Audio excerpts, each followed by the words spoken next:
বিসমিল্লাহির রহমানির রহিম। আসসালামু আলাইকুম।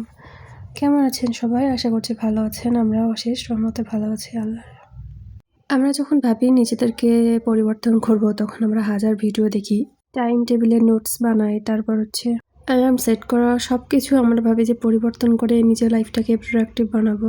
কিন্তু আমাদের একটু পরিবর্তন করে আমাদের রুটিনের মধ্যে নামাজ, কোরআন শরীফ, এই দুটো ইম্পর্টেন্ট জিনিসকে অ্যাড করতে হবে। কারণ বউদের থেকে বারাকা আসে। রান্না থেকে শুরু করে সব কিছুর মধ্যেই বারাকার মধ্যে আমরা অনেকটা ইম্পর্ট্যান্ট বাড়ির। অনেক সময় আমরা সব কাজ করে নিই, কিন্তু নামাজটাই আমাদের কাছে মনে হয় অনেক বড় একটা প্রবলেম। ওটার জন্য অনেক কাজ আটকে আছে। তো আমরা নামাজ ছেড়ে দিয়ে নিজের সাংসারিক কাজ, বাচ্চা, এগুলো নিয়ে বিজি হয়ে যাই। নামাজকে ছেড়ে দেই, যেটা শুধুমাত্র 10 মিনিটেরই হয়। শুধু এশা নামাজ একটু টাইম লাগে, তবে বেশি না, 30 মিনিট বা 20 মিনিটে আপনি পড়ে নিতে পারেন। বাকি নামাজগুলো তো একদম ছোট ছোট, পড়াই যায় মাত্র 10 মিনিটেই। কারোর জব থাকলে সে টাইম মতো চলে যায়, যতই ঝামেলা হোক বা মন খারাপ থাক, বা ডক্টরের অ্যাপয়েন্টমেন্ট থাকলে তো টাইমের আগেই পৌঁছে যায়। বাড়িতে যত ঝগড়া হোক, হয়তো বা সেগুলো ঠিক করে না হয়, সে ঝগড়াগুলোকে সেরকম পাত্তা না দিয়েই চলে যাওয়া, সব কিছু বলতে গেলে আমরা সময় মতো করি, শুধু নামাজ বাদ দিয়ে। আমরা কি এতটাই উইক হয়ে গেছি, যেটার জন্য আমাদের সৃষ্টি করা হয়েছে সব থেকে ইম্পর্টেন্ট কাজ, আমাদের পৃথিবীতে আসার উদ্দেশ্যই হচ্ছে সেটা। যে জিনিসগুলো থেকে আমাদের কিছুই হবে না, মরে গেলেই শেষ, সেগুলোর জন্য আমরা এত কষ্ট করি, পিছনে পড়ে থাকি।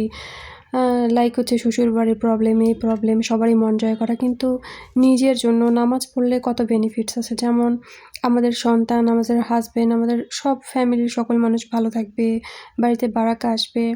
তারপর আমরা সবথেকে বড় কথা, আমরা জান্নাতে যেতে পারবো ইনশাল্লাহ।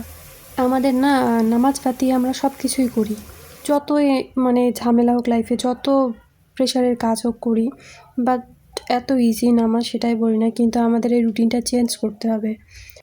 আজই স্টপ করুন এবং 1 কাপ কফি নিয়ে বা চা নিয়ে একটা ফাঁকা জায়গায় বসে, একটা পেন, একটা খাতা নিয়ে বসে 5 ওয়াক্ত নামাজের রুটিন করুন, যে আমাকে জোহরের নামাজ আমি কতক্ষণ পড়তে পারবো, কতটা টাইম আছে আমার কাছে। যদি টাইম না থাকে, আমাদের 10 মিনিট সেট করতে হবে। এই 10 মিনিট শুধু আল্লাহর জন্য, যাই হয়ে যাক না কেন, যত কাজ থাকুক না কেন, আমার এই 10 মিনিট আমি বের করব আর নামাজ পড়বই। 10 মিনিটের আগে আমি উঠবো না। আর যদি বেশি টাইম থাকে বা বেশি ইবাদত করার ইচ্ছা থাকে, আলহামদুলিল্লাহ, তো আপনারা কোরআন শরীফ পড়তে পারেন বা তাসবিহগুলো পড়তে পারেন। কিন্তু যখন আমরা 5 ওয়াক্ত নামাজ পড়া শুরু করব, অনেক প্রবলেম হয়ে যায় কোনো ওয়াক্ত, তো কখনো কখনো কাজা হয়ে যায় বা কিছু, তো শয়তান আমাদেরকে এসে তখন বিভ্রান্ত করে যে কাজা তো আমরা নামাজ ছেড়ে দেইনি, এটা ও বিভ্রান্ত করে, এটা যে কাজের জন্য পড়তে পারিনি। কারণ শয়তান ডাইরেক্ট অ্যাটাক করে না, ও একটু ঘুরিয়ে পেঁচিয়ে করে।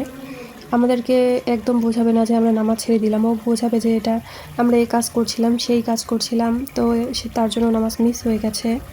তো এটা থেকে বাঁচার জন্য আমরা আজান দেওয়ার সাথে সাথে একদম উজু করে নামাজে দাঁড়িয়ে যেতে পারি, কারণ শয়তান ডিস্ট্রাক্ট করার টাইমই না দেওয়া আর কি।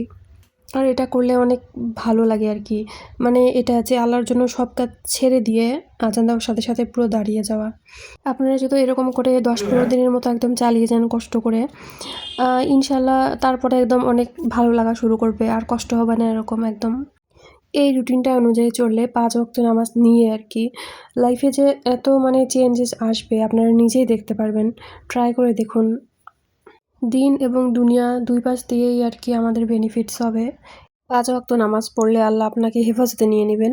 আর আপনি সবার জন্য এত কিছু করেন, এত কষ্ট করেন, এত মানসিক সব কিছু দিয়ে, কিন্তু নিজের জন্য 5 ওয়াক্ত নামাজ শুরু করেন আজকে থেকেই। এতে আপনি একটা সুকুন পাবেন, যে এই সুকুনটা আপনি কোথাও পান না, অশান্তিতে ভুগছেন এত সব কিছু থাকার পরেও। তো স্টার্ট করে দিন, আর আমার জন্য দোয়া করবেন। তো আজকে এই পর্যন্তই, ভালো থাকবেন। আসসালামু আলাইকুম।